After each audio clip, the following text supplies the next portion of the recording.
On a totally different domestic front, Devlin, this week, there was, we've talked a lot about homegrown terrorism, and lo and behold, you look up, and in Texas, a couple of guys have come from Arizona to Texas, tried to shoot up an art exhibit where there's some what are perceived as anti-Prophet Muhammad cartoons on display. I guess what I was wondering about is, have we learned anything from this episode about the nature of homegrown ISIS threats in America, or is it just what we'd known all along? I think we have, and I think what we've learned is that the threat is both evolving and devolving at the same time. You know, one of the big questions that came out right after this happened was, well, were these people directed? Were they inspired, directed? How did that work? And frankly, I think in some ways an everyday person can go on Twitter and see exactly what happened as well as the FBI can, because you see the messages back and forth between terror suspect and one of these guys. And you know, what I'm told by officials who do counterterrorism work every day is that we're now reaching a point where there are so many people in this country who are in some sort of tangential contact with bad actors elsewhere, even if it's just weird Twitter back and forths, that it's creating a logistical challenge just in terms of keeping track of all of these people. It's thousands of people. And also, you know, the whole definition of being inspired by or directed by has changed, because these people were in public communication with bad actors saying we should do something about this. But saying you should do something isn't really clear enough a lot of times for investigators to take action. So they must be enormously frustrated by the picture you just described. We know bad things are happening. We suspect this guy's doing it. We can do almost nothing about it. Yeah, and they are getting better at monitoring just the sea of chatter out there.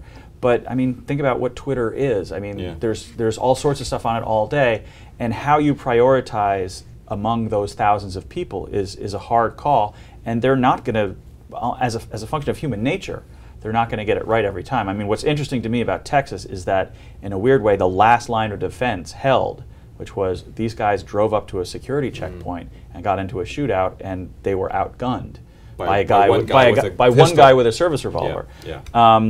That's lucky and that's great, but the general view is they're not always going to be lucky. Yeah.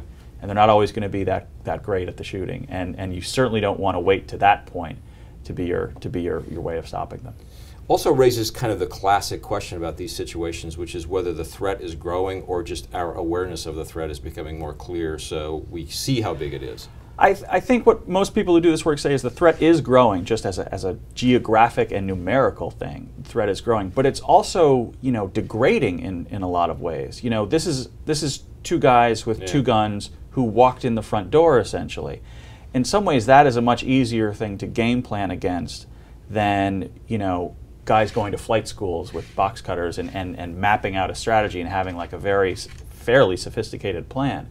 You know, there are upsides to dealing with the threat this way, but I mean, Texas shows you what the downside is, which is that you can't be everywhere all the time.